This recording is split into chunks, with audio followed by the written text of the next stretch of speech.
उसकी कौम के सरदारों ने, जो अपनी बड़ाई के घमंड में पड़े थे, उससे कहा कि ए शुएब, हम तुझे और उन लोगों को जो तेरे साथ ईमान लाए हैं अपनी बस्ती से निकाल देंगे, वरना तुम लोगों को हमारे पंथ में वापस आना होगा। शुएब ने जवाब दिया, क्या जबरदस्ती हमें फेरा जाएगा चाहे हम राजी न हों? हम अल्लाह पर झूठ गढ़ने वाले होंगे अगर तुम्हारे पंथ में पलट आएं, जबकि अल्लाह हमें उससे छुटकारा दे चुका है। हमारे लिए तो उसकी ओर पलटना अब किसी तरह संभव नहीं है। ये और बात है कि अल्लाह हमारा रब ही ऐसा चाहे। हमारे रब का ज्ञान हर चीज पर हावी है, उसी पर हमने भरोसा कर लिया है। ऐ रब, हमारे और हमारी कौम वालों के बीच ठीक ठाक फैसला कर दे और तू सबसे अच्छा फैसला करने वाला है। उसकी कौम के सरदारों ने, जो उसकी बात मानने से इनकार कर चुके थे, आपस में कहा, अगर तुम शुएब के अनुयायी हुए तो बर्बाद हो जाओगे। मगर हुआ ये कि एक दहला देने वाली आफत ने उनको आ पकड़ा और वे अपने घरों में औंधे पड़े के पड़े रह गए। जिन लोगों ने शुएब को झुठलाया वे ऐसे मिटे कि मानो कभी उन घरों में बसे ही न थे। शुएब को झुठलाने वाले ही आखिरकार बर्बाद होकर रहे। और शुएब ये कहकर उनकी बस्तियों से निकल गया कि ए कौम के भाइयों, मैंने अपने रब के संदेश तुम्हें पहुंचा दिए और तुम्हारा हित चाहने का हक अदा कर दिया। अब मैं उस कौम पर कैसे अफसोस करूं जो सत्य को स्वीकार करने से इनकार करती है। कभी ऐसा नहीं हुआ कि हमने किसी बस्ती में नबी भेजा हो और उस बस्ती के लोगों को पहले तंगी और कठिनाई में डाला न हो, इस ख्याल से कि शायद वे विनम्रता पर उतर आएं। फिर हमने उनकी बदहाली को खुशहाली से बदल दिया, यहां तक कि वे खूब फले फूले और कहने लगे कि हमारे पूर्वजों पर भी अच्छे और बुरे दिन आते ही रहे हैं। आखिरकार हमने उन्हें अचानक पकड़ लिया और उन्हें खबर तक न हुई। अगर बस्तियों के लोग ईमान लाते और तकवा की नीति अपनाते तो हम उन पर आसमान और जमीन से बरकतों के द्वार खोल देते, मगर उन्होंने तो झुठलाया। अतः हमने उस बुरी कमाई के हिसाब में उन्हें पकड़ लिया जो वे समेट रहे थे। फिर क्या बस्तियों के लोग अब इससे निर्भय हो गए हैं कि हमारी पकड़ कभी अचानक उन पर रात के समय न आ जाएगी जबकि वे सोए पड़े हों? या वे निश्चिंत हो गए हैं कि हमारा मजबूत हाथ कभी अचानक उन पर दिन के समय न पड़ेगा जबकि वे खेल रहे हों? क्या ये लोग अल्लाह की चाल से निर्भय हैं? हालांकि अल्लाह की चाल से वही कौम निर्भय होती है जो तबाह होने वाली हो। और क्या उन लोगों को जो पिछले जमीन में बसने वालों के बाद जमीन के वारिस होते हैं, इस तथ्य ने कुछ शिक्षा न दी कि अगर हम चाहें तो उनके गुनाहों पर उन्हें पकड़ सकते हैं, मगर वे शिक्षाप्रद सच्चाइयों की उपेक्षा करते हैं और हम उनके दिलों पर ठप्पा लगा देते हैं, फिर वे कुछ नहीं सुनते। ये कौमें जिनकी कहानियां हम तुम्हें सुना रहे हैं तुम्हारे सामने मिसाल के तौर पर मौजूद हैं। उनके रसूल उनके पास खुली खुली निशानियां लेकर आए, मगर जिस चीज को वे एक बार झुठला चुके थे फिर उसे वे मानने वाले न थे। देखो, इस तरह हम सत्य के इनकार करने वालों के दिलों पर ठप्पा लगा देते हैं। हमने उनमें से ज्यादातर में प्रतिज्ञा का कोई निर्वाह न पाया, बल्कि ज्यादातर को उल्लंघनकारी ही पाया। फिर उन कौमों के बाद जिनका उल्लेख ऊपर किया गया, हमने मूसा को अपनी निशानियों के साथ फिरौन और उसकी कौम के सरदारों के पास भेजा, मगर उन्होंने भी हमारी निशानियों के साथ जुल्म किया। तो देखो उन फसादियों का क्या अंजाम हुआ। मूसा ने कहा, ए फिरौन, मैं सारे जहान के मालिक की ओर से भेजा हुआ आया हूं। मेरा पद यही है कि अल्लाह का नाम लेकर कोई बात सत्य के सिवा न कहूं। मैं तुम लोगों के पास तुम्हारे रब की ओर से स्पष्ट नियुक्ति प्रमाण लेकर आया हूं। अतः तू इस्राएल की संतान को मेरे साथ भेज दे। फिरौन ने कहा, अगर तू कोई निशानी लाया है और अपने दावे में सच्चा है तो उसे पेश कर। मूसा ने अपनी लाठी फेंकी और अचानक वो एक जीता जागता अजगर था। उसने अपनी जेब से हाथ निकाला और सब देखने वालों के सामने वो चमक रहा था। इस पर फिरौन की कौम के सरदारों ने आपस में कहा कि यकीनन ये आदमी बड़ा माहिर जादूगर है, तुम्हें तुम्हारी जमीन से बेदखल करना चाहता है। अब कहो क्या कहते हो। फिर उन सब ने फिरौन को मशविरा दिया कि उसे और उसके भाई को इंतजार में रखिए और सारे नगरों में हर कारे भेज दीजिए कि हर माहिर जादूगर को आपके पास ले आएं। अतएव जादूगर फिरौन के पास आ गए। उन्होंने कहा, अगर हम विजयी हुए तो हमें इसका प्रतिदान तो जरूर मिलेगा। फिरौन ने जवाब दिया, हाँ, और तुम राज दरबार के पार्श्ववर्ती यानी करीबी होगे। फिर उन्होंने मूसा से कहा, तुम फेंकते हो या हम फेंकें? मूसा ने जवाब दिया, तुम ही फेंको। उन्होंने जो अपने अक्षर फेंके तो निगाहों पर जादू और दिलों को भयभीत कर दिया और बड़ा ही जबरदस्त जादू बना लाए। हमने मूसा को इशारा किया कि फेंक अपनी लाठी। उसका फेंकना था कि देखते ही देखते वो इनके इस झूठे तिलस्म को निगलता चला गया।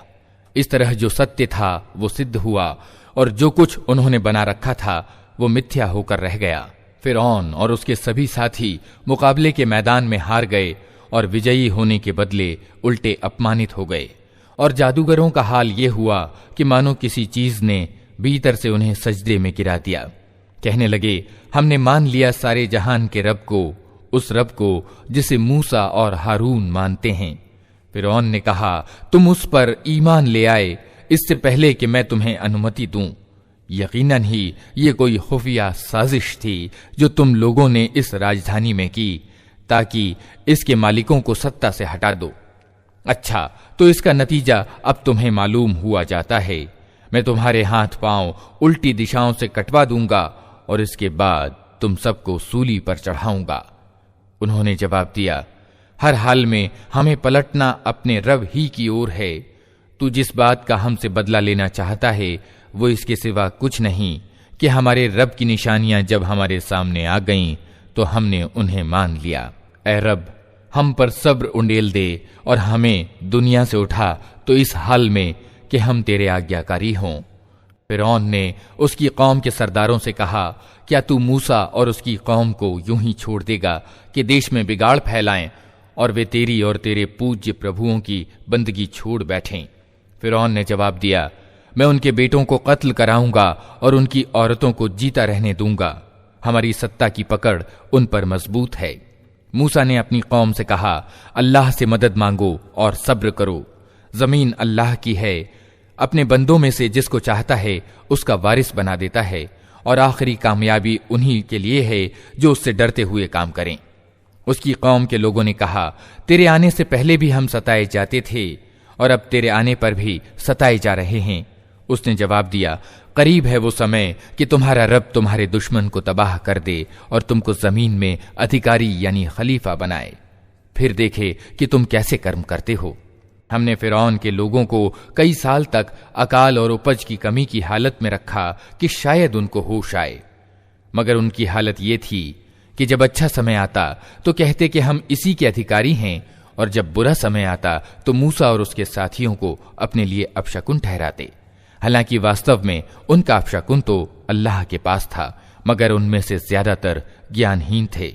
उन्होंने मूसा से कहा कि तू हम पर जादू चलाने के लिए चाहे कोई निशानी ले आए, हम तो तेरी बात मानने वाले नहीं हैं। आखिरकार हमने उन पर तूफान भेजा, टिड्डी दल छोड़े, सुरसुरियां फैलाईं, मेंढक निकाले और खून की बारिश की। ये सब निशानियां अलग अलग करके दिखाईं, मगर वे सरकशी ही दिखाए चले गए और वे बड़े ही अपराधी लोग थे। जब कभी उन पर विपत्ति आती तो कहते, ए मूसा, तुझे अपने रब की ओर से जो पद प्राप्त है उसके आधार पर हमारे लिए दुआ कर। अगर इस बार तू हम पर से ये विपत्ति टलवा दे तो हम तेरी बात मान लेंगे और इस्राएल की संतान को तेरे साथ भेज देंगे।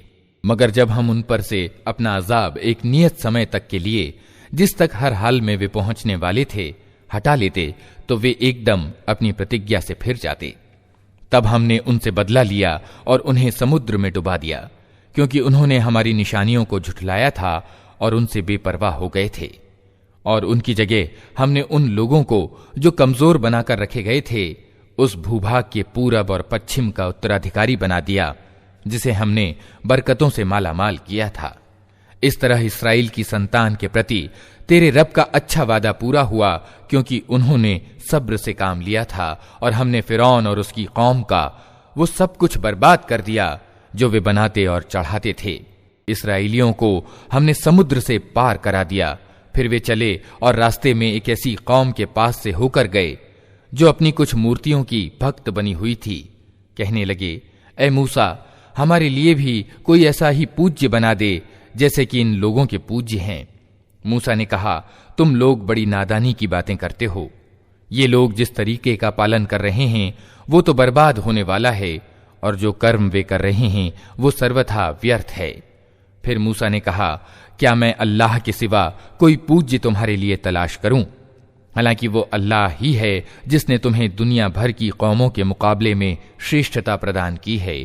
और अल्लाह कहता है, वो समय याद करो जब हमने फिरौनियों से तुम्हें छुटकारा दिलाया, जिनका हाल ये था कि तुम्हें दर्दनाक अजाब में डाले रखते थे, तुम्हारे बेटों को कत्ल करते और तुम्हारी औरतों को जिंदा रहने देते थे, और इसमें तुम्हारे रब की ओर से तुम्हारी बड़ी परीक्षा थी। हमने मूसा को 30 रात दिन के लिए सीना पहाड़ पर बुलाया और बाद में 10 दिन और बढ़ा दिए। इस तरह उसके रब की निर्धारित अवधि पूरे 40 दिन हो गई। मूसा ने चलते हुए अपने भाई हारून से कहा, मेरे पीछे तुम मेरी कौम में मेरी जगह रहना और ठीक काम करते रहना, और बिगाड़ पैदा करने वालों के तरीके पर न चलना। जब वो हमारे निश्चित किए हुए समय पर पहुंचा और उसके रब ने उससे बातचीत की तो उसने प्रार्थना की कि ए रब, मुझे देखने की शक्ति दे कि मैं तुझे देखूं। कहा, तू मुझे नहीं देख सकता, हां तनिक सामने के पहाड़ की ओर देख, अगर वो अपनी जगह स्थिर रह जाए तो अलबत्ता तू मुझे देख सकेगा। तो उसका रब जब पहाड़ पर आलोकित हुआ तो उसे चकनाचूर कर दिया और मूसा मूर्छित होकर गिर पड़ा। जब होश में आया तो बोला, पाक है तेरी जात, मैं तेरे सामने तौबा करता हूं और सबसे पहले ईमान लाने वाला मैं हूं। कहा, ए मूसा, मैंने सब लोगों के मुकाबले में तुझे प्राथमिकता देकर तुझे चुना कि मेरी पैगंबरी करे और मुझसे बातचीत करे, अतः जो कुछ मैं तुझे दूं उसे ले और कृतज्ञता दिखा। इसके बाद हमने मूसा को जीवन के प्रत्येक क्षेत्र के बारे में नसीहत और हर पहलू से संबंधित आदेश स्पष्ट आदेश पट्टिकाओं पर लिख कर दे दिया और उससे कहा, इन आदेशों को मजबूत हाथों से संभाल और अपनी कौम को हुक्म दे कि उनके उत्तम आशय का अनुपालन करें। जल्द ही मैं तुम्हें अवज्ञाकारियों के घर दिखाऊंगा। मैं अपनी निशानियों से उन लोगों की निगाहें फेर दूंगा जो नाहक जमीन में बड़े बनते हैं। वे चाहे कोई निशानी देख लें, कभी उस पर ईमान नहीं लाएंगे। अगर सीधा मार्ग उनके सामने आए तो उसे अपनाएंगे नहीं, और अगर टेढ़ा मार्ग दिखाई दे तो उस पर चल पड़ेंगे, इसलिए कि उन्होंने हमारी निशानियों को झुठलाया और उनसे बेपरवाही करते रहे। हमारी निशानियों को जिस किसी ने झुठलाया और आखिरत की पेशी का इनकार किया, उसका सारा किया धरा अकारथ गया। क्या लोग इसके सिवा कुछ और बदला पा सकते हैं कि जैसा करें वैसा भरें? मूसा के पीछे उसकी कौम के लोगों ने अपने जेवरों से एक बछड़े का पुतला बनाया जिसमें से बैल की सी आवाज निकलती थी। क्या उन्हें दिखाई न देता था कि वो न उनसे बोलता है, न किसी मामले में उनका मार्गदर्शन करता है? मगर फिर भी उन्होंने उसे पूज्य बना लिया और वे बड़े जालिम थे। फिर जब उनके धोखा खाने का भ्रम टूट गया और उन्होंने देख लिया कि वास्तव में वे पथभ्रष्ट हो गए हैं, तो कहने लगे कि अगर हमारे रब ने हम पर दया न की और हमें माफ न किया तो हम तबाह हो जाएंगे।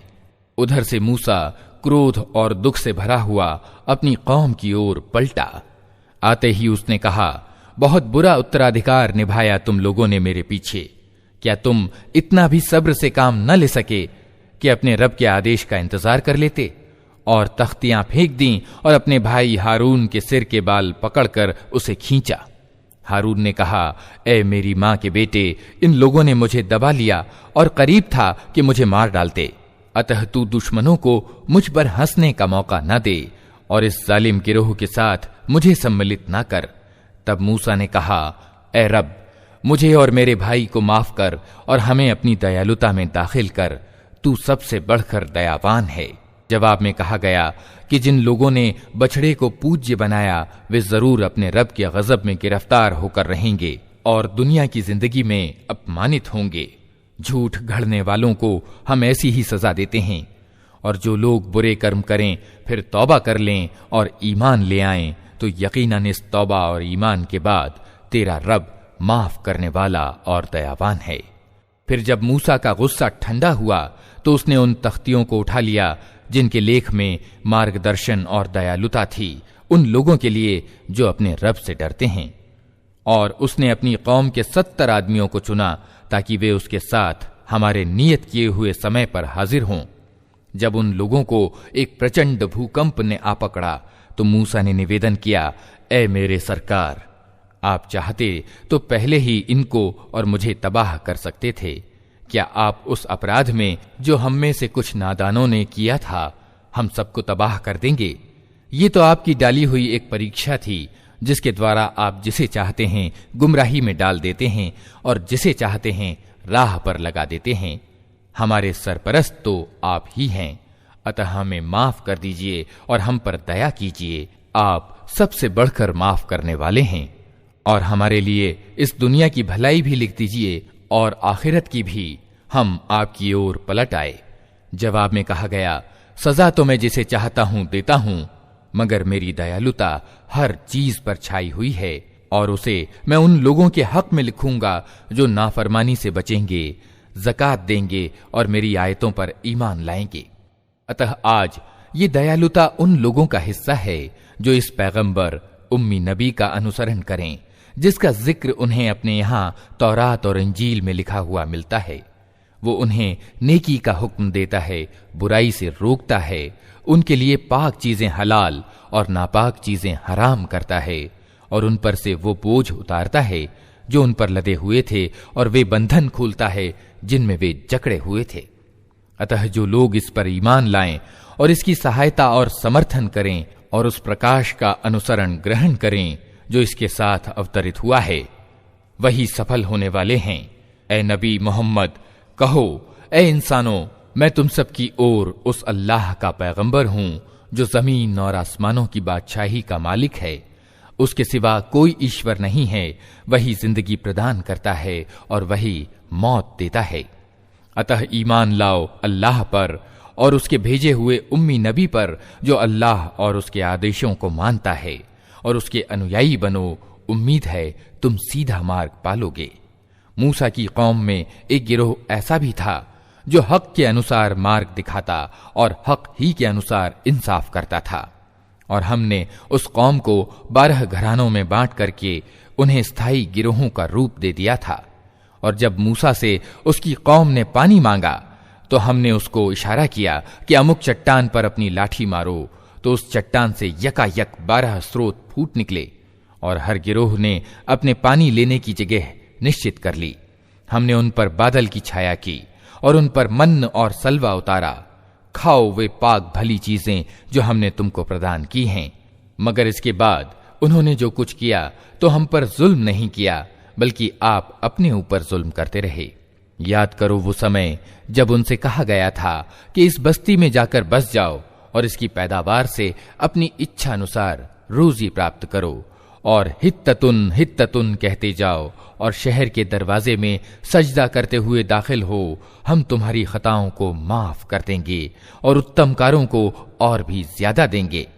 मगर जो लोग उनमें से जालिम थे, उन्होंने उस बात को जो उनसे कही गई थी बदल डाला, और परिणाम ये हुआ कि हमने उनके जुल्म के बदले उन पर आसमान से अजाब भेज दिया।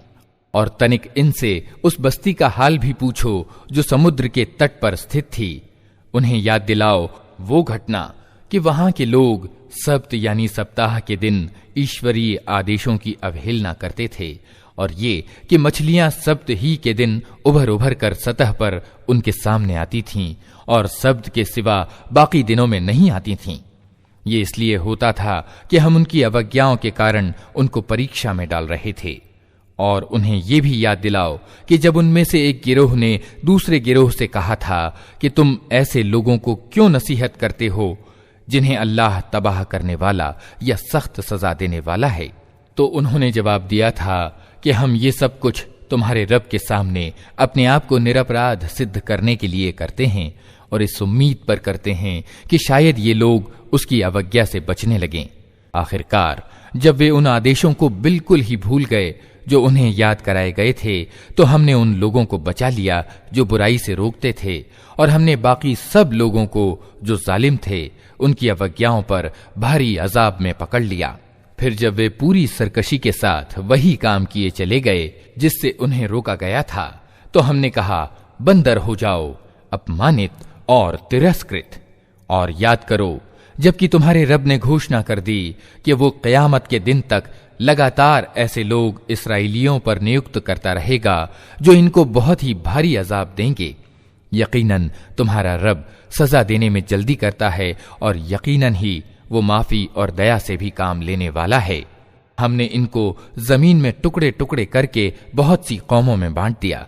कुछ लोग इनमें नेक थे और कुछ इसके विपरीत, और हम इनको अच्छी और बुरी परिस्थितियों से परीक्षा में डालते रहे कि शायद ये पलट आएं। फिर अगली नस्लों के बाद ऐसे अयोग्य लोगों ने इनका स्थान लिया जो ईश्वरीय ग्रंथ के उत्तराधिकारी होकर इसी अधम संसार के लाभ समेटते हैं और कह देते हैं कि उम्मीद है हमें माफ कर दिया जाएगा। और अगर वही दुनिया की तुच्छ चीजें सामने आती हैं तो फिर लपक कर उसे ले लेते हैं। क्या इनसे किताब की प्रतिज्ञा नहीं कराई जा चुकी है कि अल्लाह के नाम पर वही बात कहें जो सत्य हो, और ये खुद पढ़ चुके हैं जो किताब में लिखा है। आखिरत का निवास स्थान तो अल्लाह का डर रखने वालों के लिए ही बेहतर है। क्या तुम इतनी सी बात नहीं समझते? जो लोग किताब की पाबंदी करते हैं और जिन्होंने नमाज कायम कर रखी है, यकीनन ऐसे नेक चलन लोगों का किया धरा हम अकारथ नहीं करेंगे। इन्हें वो समय भी कुछ याद है जबकि हमने पहाड़ को हिलाकर इन पर इस तरह छा दिया था कि मानो वो छतरी है, और ये समझ रहे थे कि वो इन पर आ पड़ेगा। और उस समय हमने इनसे कहा था कि जो किताब हम तुम्हें दे रहे हैं उसे मजबूती के साथ थामो, और जो कुछ उसमें लिखा है उसे याद रखो। उम्मीद है कि तुम गलत चाल से बचे रहोगे। और ए नबी, लोगों को याद दिलाओ वो समय जबकि तुम्हारे रब ने आदम के बेटों की पीठों से उनकी नस्ल को निकाला था और उन्हें खुद उनके ऊपर गवाह बनाते हुए पूछा था, क्या मैं तुम्हारा रब नहीं हूं? उन्होंने कहा, जरूर आप ही हमारे रब हैं, हम इस पर गवाही देते हैं। ये हमने इसलिए किया कि कहीं तुम कयामत के दिन ये ना कह दो कि हम तो इस बात से बेखबर थे, या ये न कहने लगो कि शिर्क यानी बहुदेववाद का आरंभ तो हमारे बाप दादा ने हमसे पहले किया था और हम उसके पश्चात उनकी नस्ल से पैदा हुए। फिर क्या आप हमें उस अपराध में पकड़ते हैं जो गलत कार लोगों ने किया था? देखो, इस तरह हम निशानियां स्पष्ट रूप से पेश करते हैं और इसलिए करते हैं कि ये लोग पलट आएं। और ए नबी, इनके सामने उस व्यक्ति का हाल बयान करो जिसको हमने अपनी आयतों का ज्ञान प्रदान किया था, मगर वो उनकी पाबंदी से निकल भागा। आखिरकार शैतान उसके पीछे पड़ गया, यहां तक कि वो भटकने वालों में शामिल होकर रहा। अगर हम चाहते तो उसे उन आयतों के द्वारा उच्चता प्रदान करते, मगर वो तो जमीन ही की ओर झुक कर रह गया और अपनी वासना ही के पीछे पड़ा रहा। अतः उसकी हालत कुत्ते जैसी हो गई कि तुम उस पर आक्रमण करो तब भी जीभ लटकाए रहे, और उसे छोड़ दो तब भी जीभ लटकाए रहे। यही मिसाल है उन लोगों की जो हमारी आयतों को झुठलाते हैं। तुम ये किस्से इनको सुनाते रहो, शायद कि ये कुछ सोच विचार करें। बड़ी ही बुरी मिसाल है ऐसे लोगों की जिन्होंने हमारी आयतों को झुठलाया और वे अपने आप पर ही जुल्म करते रहे हैं। जिसे अल्लाह मार्ग दिखाए बस वही सीधा मार्ग पा सकता है, और जिसको अल्लाह अपने मार्गदर्शन से वंचित कर दे वही नाकाम व नामुराद होकर रहता है। और ये सत्य है कि बहुत से जिन्न और इंसान ऐसे हैं जिनको हमने जहन्नम ही के लिए पैदा किया है। उनके पास दिल हैं मगर वे उनसे सोचते नहीं, उनके पास आंखें हैं मगर वे उनसे देखते नहीं, उनके पास कान हैं मगर वे उनसे सुनते नहीं। वे जानवरों के समान हैं बल्कि उनसे भी ज्यादा गए गुजरे। ये वे लोग हैं जो गफलत में खोए हुए हैं। अल्लाह अच्छे नामों का अधिकारी है, उसको अच्छे ही नामों से पुकारो और उन लोगों को छोड़ दो जो उसके नाम रखने में सच्चाई से हट जाते हैं। जो कुछ वे करते हैं उसका बदला वे पाकर रहेंगे। हमारे पैदा किए हुए लोगों में से एक गिरोह ऐसा भी है जो ठीक ठीक हक के अनुसार मार्ग दिखाता और हक के अनुसार इंसाफ करता है। रहे वे लोग जिन्होंने हमारी आयतों को झुठला दिया है तो उन्हें हम क्रमशः ऐसे तरीके से तबाही की तरफ ले जाएंगे कि उन्हें खबर तक न होगी। मैं उनको ढील दे रहा हूं, मेरी चाल का कोई तोड़ नहीं है। और क्या इन लोगों ने कभी सोचा नहीं, इनके साथी पर पागलपन का कोई प्रभाव नहीं है। वो तो एक सावधान करने वाला है जो बुरा परिणाम सामने आने से पहले साफ साफ चेतावनी दे रहा है। क्या इन लोगों ने आसमान और जमीन की व्यवस्था एवं प्रबंध पर कभी विचार नहीं किया, और किसी चीज को भी जो अल्लाह ने पैदा की है आंखें खोलकर नहीं देखा? और क्या ये भी इन्होंने नहीं सोचा कि शायद इनकी जिंदगी की मोहलत पूरी होने का समय निकट आ लगा हो? फिर आखिर पैगंबर की इस चेतावनी के बाद और कौन सी बात ऐसी हो सकती है जिस पर ये ईमान लाएं? जिसको अल्लाह मार्गदर्शन से वंचित कर दे उसके लिए फिर कोई मार्गदर्शक नहीं है, और अल्लाह उन्हें उनकी सरकशी में ही भटकता हुआ छोड़ देता है। ये लोग तुमसे पूछते हैं कि आखिर वो क़यामत की घड़ी कब उतरेगी? कहो, उसका ज्ञान मेरे रब ही के पास है, उसे अपने समय पर वही प्रकट करेगा। आसमानों और जमीन में वो बड़ा कठिन समय होगा, वो तुम पर अचानक आ जाएगा। ये लोग उसके संबंध में तुमसे इस तरह पूछते हैं मानो तुम उसकी खोज में लगे हुए हो। कहो, उसका ज्ञान तो सिर्फ अल्लाह को है, मगर ज्यादातर लोग इस हकीकत से बेखबर हैं। ए नबी, उनसे कहो कि मुझे अपने आप के लिए किसी लाभ और हानि का अधिकार प्राप्त नहीं। अल्लाह ही जो कुछ चाहता है वो होता है, और अगर मुझे परोक्ष का ज्ञान होता तो मैं बहुत से लाभ अपने लिए प्राप्त कर लेता और मुझे कभी कोई हानि न पहुंचती। मैं तो सिर्फ एक सचेत करता और खुशखबरी सुनाने वाला हूं उन लोगों के लिए जो मेरी बात माने। वो अल्लाह ही है जिसने तुम्हें एक जान से पैदा किया और उसी की जाति से उसका जोड़ा बनाया ताकि उसके पास सुकून हासिल करे। फिर जब मर्द ने औरत को ढांक लिया तो उसे एक हल्का सा गर्भ रह गया, जिसे लिए लिए वो चलती फिरती रही। फिर जब वो बोझल हो गई तो दोनों ने मिलकर अल्लाह अपने रब से दुआ की कि अगर तूने हमको अच्छा सा बच्चा दिया तो हम तेरे कृतज्ञ होंगे। मगर जब अल्लाह ने उनको एक भला चंगा बच्चा दे दिया तो वो उसकी देन में दूसरों को उसका साझीदार ठहराने लगे। अल्लाह बहुत उच्च है उन शिर्क यानी बहुदेववाद की बातों से जो ये लोग करते हैं। कैसे नादान हैं ये लोग कि उनको अल्लाह का साझी ठहराते हैं जो किसी चीज को पैदा नहीं करते बल्कि खुद पैदा किए जाते हैं, जो न इनकी मदद कर सकते हैं और न खुद अपनी ही मदद की सामर्थ्य उन्हें प्राप्त है।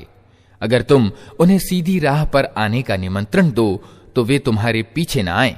तुम चाहे उन्हें पुकारो या चुप रहो, दोनों स्थितियों में तुम्हारे लिए समान ही रहे। तुम लोग अल्लाह को छोड़कर जिन्हें पुकारते हो वे तो सिर्फ बंदे हैं जैसे तुम बंदे हो। इनसे दुआएं मांग कर देखो, ये तुम्हारी दुआओं का जवाब दें अगर इनके बारे में तुम्हारे विचार सत्य हैं। क्या ये पांव रखते हैं कि उनसे चलें? क्या ये हाथ रखते हैं कि उनसे पकड़ें? क्या ये आंखें रखते हैं कि उनसे देखें? क्या ये कान रखते हैं कि उनसे सुनें? ए नबी, इनसे कहो कि बुला लो अपने ठहराए हुए साझीदारों को, फिर तुम सब मिलकर मेरे विरुद्ध उपाय करो और मुझे हरगिज मोहलत न दो। मेरा सहायक और समर्थक वो अल्लाह है जिसने ये किताब उतारी है और वो नेक आदमियों की हिमायत करता है। इसके विपरीत तुम जिन्हें अल्लाह को छोड़कर पुकारते हो वे न तुम्हारी मदद कर सकते हैं और न खुद अपनी ही मदद करने के योग्य हैं, बल्कि अगर तुम उन्हें सीधी राह पर आने के लिए कहो तो वे तुम्हारी बात सुन भी नहीं सकते।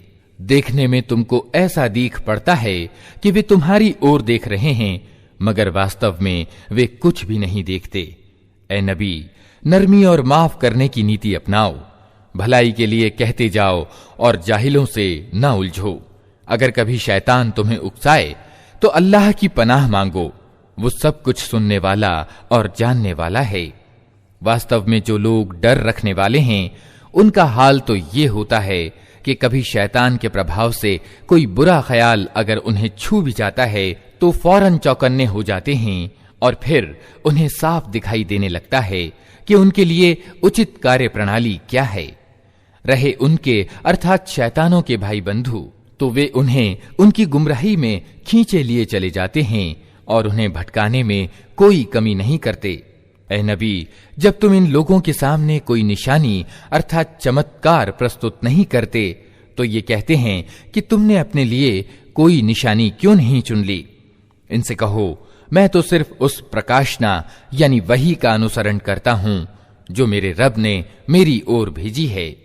ये प्रतिभा यानी बसीरत के प्रकाश हैं तुम्हारे रब की ओर से, और मार्गदर्शन और दयालुता है उन लोगों के लिए जो इसे स्वीकार करें। जब कुरान तुम्हारे सामने पढ़ा जाए तो उसे ध्यान से सुनो और चुप रहो, शायद कि तुम पर भी कृपा हो जाए। ए नबी, अपने रब को सुबह और शाम याद किया करो, मन ही मन में गिड़गिड़ाते और डरते हुए, और जबान से भी हल्की आवाज के साथ। तुम उन लोगों में से न हो जाओ जो अचेत अवस्था यानी गफलत में पड़े हुए हैं।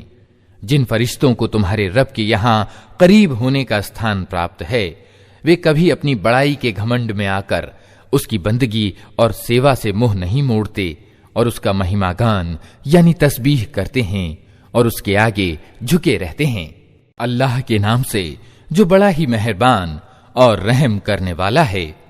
तुमसे लड़ाई में हासिल माल यानी अनफाल के बारे में पूछते हैं। कहो, लड़ाई में प्राप्त होने वाले ये माल तो अल्लाह और उसके रसूल के हैं, अतः तुम लोग अल्लाह से डरो और अपने आपस के संबंध ठीक करो, और अल्लाह और उसके रसूल की आज्ञा मानो अगर तुम ईमान वाले हो। सच्चे ईमान वाले तो वे लोग हैं जिनके दिल अल्लाह का जिक्र सुनकर कांप जाते हैं, और जब अल्लाह की आयतें उनके सामने पढ़ी जाती हैं तो उनका ईमान बढ़ जाता है, और वे अपने रब पर भरोसा रखते हैं। जो नमाज कायम करते हैं और जो कुछ हमने उनको दिया है उसमें से हमारे मार्ग में खर्च करते हैं, ऐसे ही लोग वास्तविक ईमान वाले हैं। उनके लिए उनके रब के पास बड़े दर्जे हैं, गलतियों की माफी है और उत्तम रोजी है।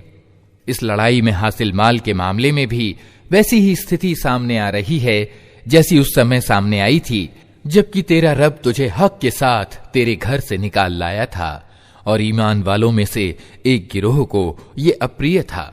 वे उस हक के विषय में तुझसे झगड़ रहे थे, हालांकि वो साफ साफ स्पष्ट हो चुका था। उनका हाल ये था कि वे मानो आंखों देखते मौत की ओर हांके जा रहे हैं। याद करो वो मौका जबकि अल्लाह तुमसे वादा कर रहा था कि दोनों गिरोहों में से एक तुम्हें मिल जाएगा।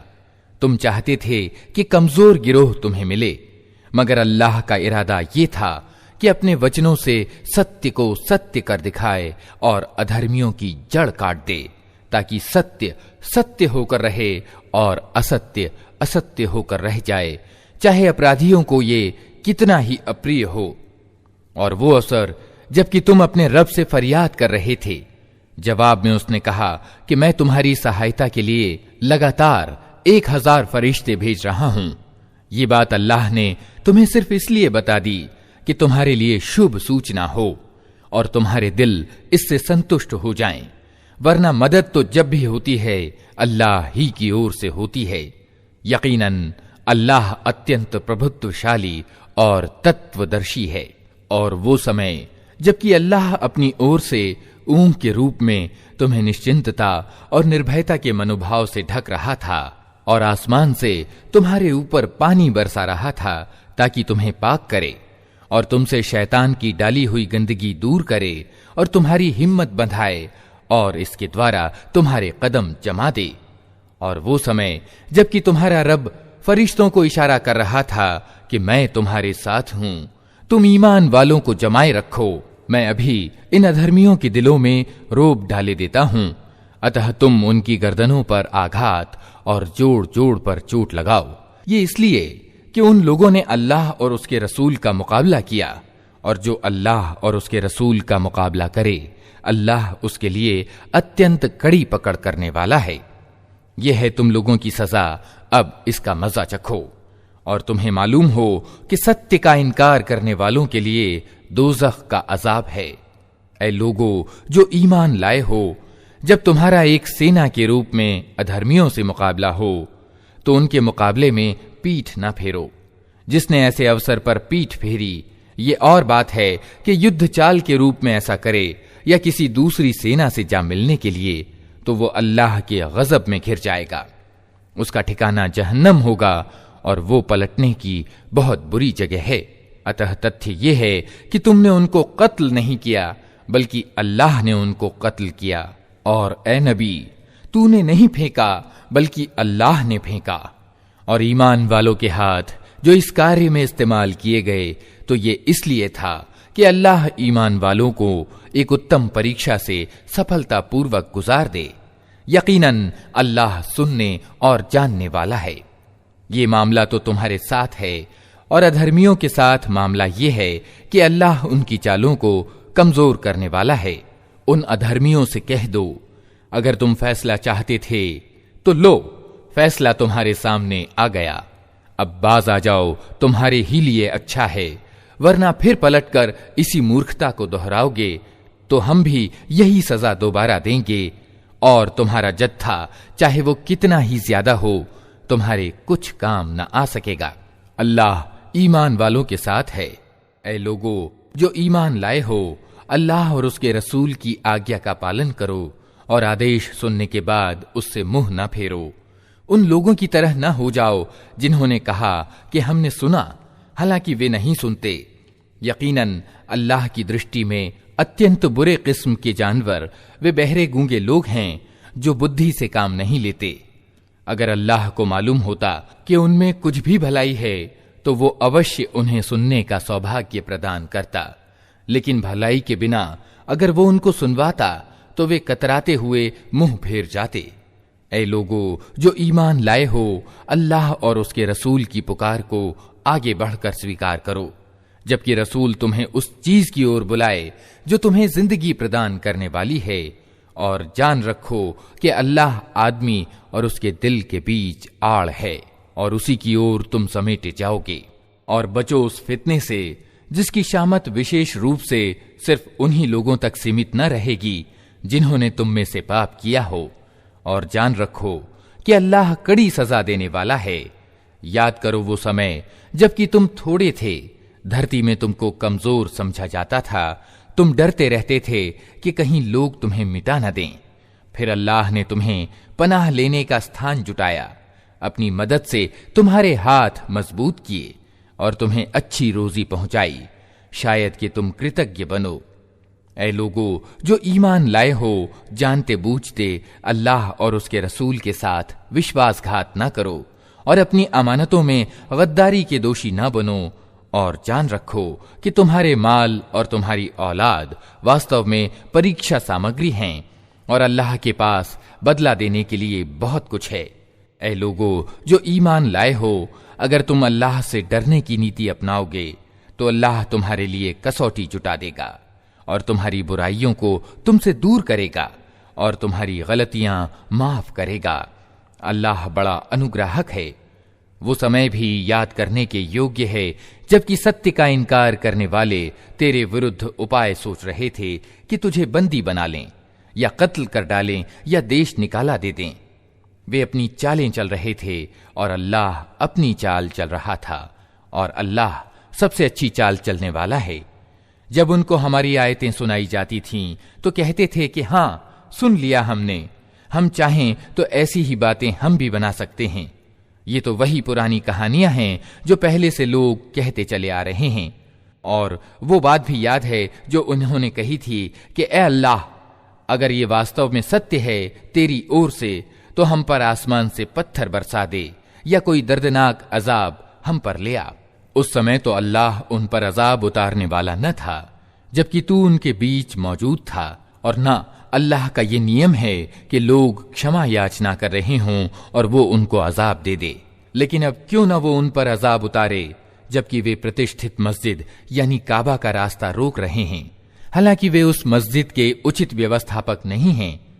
उसके उचित व्यवस्थापक तो सिर्फ डर रखने वाले लोग ही हो सकते हैं, मगर ज्यादातर लोग इस बात को नहीं जानते। अल्लाह के घर के पास उन लोगों की नमाज क्या होती है, बस सीटियां बजाते और तालियां पीटते हैं। अतः अब लो उस अजाब का मजा चखो अपने उस सत्य के इनकार के बदले में जो तुम करते रहे हो। जिन लोगों ने सत्य को मानने से इनकार किया है वे अपने माल अल्लाह के मार्ग से रोकने के लिए खर्च कर रहे हैं और अभी और खर्च करते रहेंगे, मगर आखिरकार यही प्रयास उनके लिए पछतावे का कारण सिद्ध होंगे। फिर वे पराजित होंगे, फिर ये अधर्मी जहन्नम की ओर घेर लाए जाएंगे, ताकि अल्लाह गंदगी को पवित्रता से छांटकर अलग कर दे और हर प्रकार की गंदगी को मिलाकर इकट्ठा करे, फिर उस पुलिंदे को जहन्नम में झोंक दे। यही लोग असली दिवालिये हैं। ऐ नबी, इन अधर्मियों से कहो कि अगर अब भी बाज आ जाएं तो जो कुछ पहले हो चुका है उसे क्षमा कर दिया जाएगा, लेकिन अगर ये पुनः उसी पिछली नीति को अपनाएंगे तो विगत कौमों के साथ जो कुछ हो चुका है वो सबको मालूम है। ऐ लोगों जो ईमान लाए हो, इन अधर्मियों से युद्ध करो यहां तक कि फितना बाकी न रहे और धर्म पूरा का पूरा अल्लाह के लिए हो जाए। फिर अगर वे फितने से रुक जाएं तो उनके कर्मों का देखने वाला अल्लाह है, और अगर वे न माने तो जान रखो कि अल्लाह तुम्हारा संरक्षक है और वो सबसे अच्छा संरक्षक और सहायक है।